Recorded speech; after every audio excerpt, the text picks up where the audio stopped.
I got some good news and I got some bad news. The good news, I am the bad news. Today we're gonna be installing my radio from my Slaptima into the Scion, which currently has just the stock everything and it sounds horrible. So yeah, we gotta change that immediately. I've only had the car for 5 days. I got the wiring harness, bought a new soldering iron, time to make that work. So I'm gonna make this wiring harness. I got a Metra wiring harness so I can hook up the connector on the back of my radio to the factory, stuff. That way I can have everything running through the factory speakers until I get until I buy some new ones, and then I can put the sub back in, which I'm trying to do ASAP. The wires are actually labeled, like this one is right rear negative, like it actually tells you what they are. It's just cool that they actually went through the trouble of putting the labels on there. It's pretty nice of them.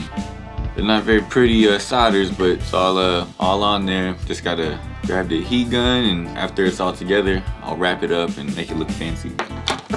Time to put these heat shrink tubes, get them nice and shrunk.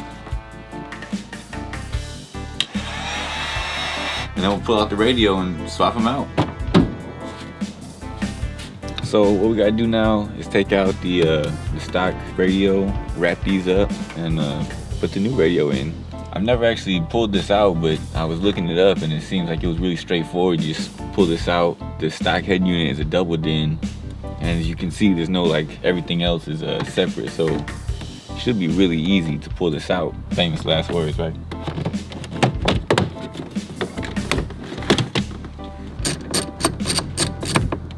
This trim is blocking me. There we go. Now it's not blocking it.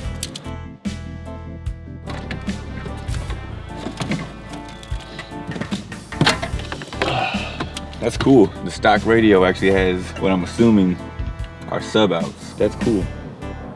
Definitely hold on to this one in case I need to rebuild it someday. All right, and then we got these, which are right there. Let's go get the radio.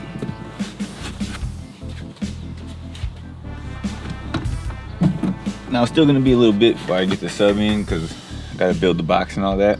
So for right now, not installing any speakers right now, subwoofers or otherwise, because I just can't right now. I don't have to worry about none of those. The antenna looks like it should just plug in, so that's cool. If I need to use the radio. We're not using a backup camera right now because I don't have a place for it. And these other two, I'm just not gonna worry about, and if everything works fine, cool. Yeah, theoretically, should have a new radio or new radio in this car as of now. In order to use this thing the way I like to use it, I need to install the e-brake override so that it thinks that your e-brake's on.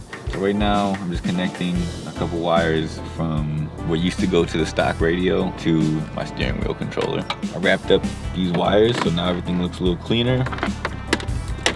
So pretty much now I just gotta finish putting everything back in. It's funny, when I started installing the radio today, I thought for sure this is gonna be a little busted out 10-15 minute process. I don't even want to say how long ago that was. I found a way to use the stock thing that held the radio. Pretty much to just force it.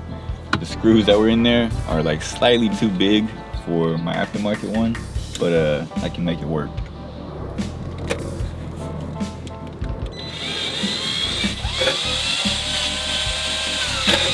Got to go in. I don't think they're ever coming out. Oh my goodness. I've hit the fucking horn seriously 6 times while I've been working.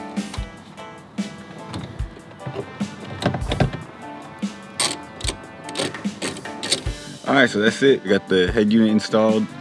On second look, now that I have it in there, I kind of do want some kind of dash kit or whatever. There's a gap right here. So that gap kind of doesn't work for me. I'm thinking about either doing that, or I might even try my hand at fiberglassing, just around it so it looks a little cleaner. But now it's time to start it up and see if it works.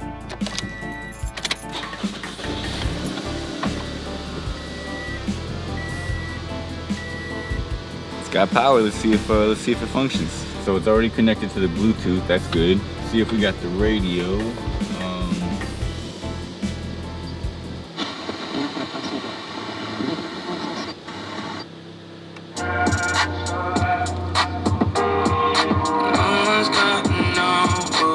We don't got got the iPod. Let me plug it in real quick. I'm not seeing my iPod. I don't like that. iPod doesn't show it's plugged in or nothing. Time to do some troubleshooting. I ran out of taps when I was installing it the first time. So today, I'm gonna install these taps, finish buttoning up whatever else is a mess back here, and I only got a couple more wires. I just gotta do the steering wheel controls, the emergency brake bypass, and I think that's it actually, but I'll see when I crack it open. Pop this radio out.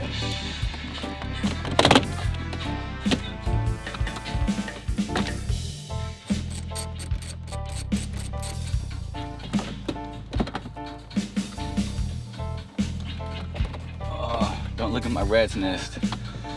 I didn't get a chance to clean it up yet because I wasn't done installing it, to be honest. There we go. I'm gonna do this the grimy way because I kind of don't have an option right now. And I'm on my controls.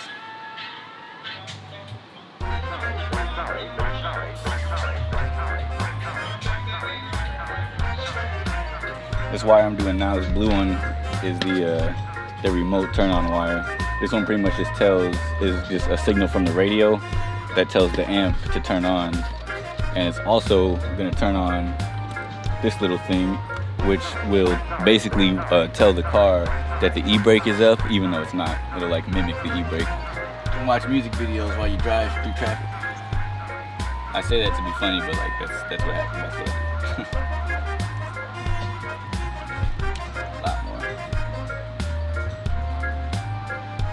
Now I'm gonna reconnect everything and then put the radio in, but I'm not gonna button it all down. I'm just gonna make sure everything works. Okay, I just reconnected the battery. I'm gonna start it up.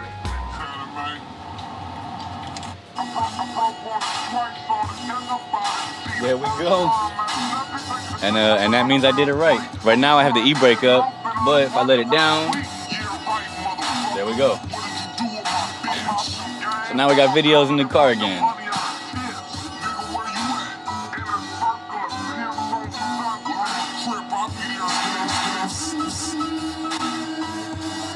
Let's figure out why my steering wheel controls aren't working.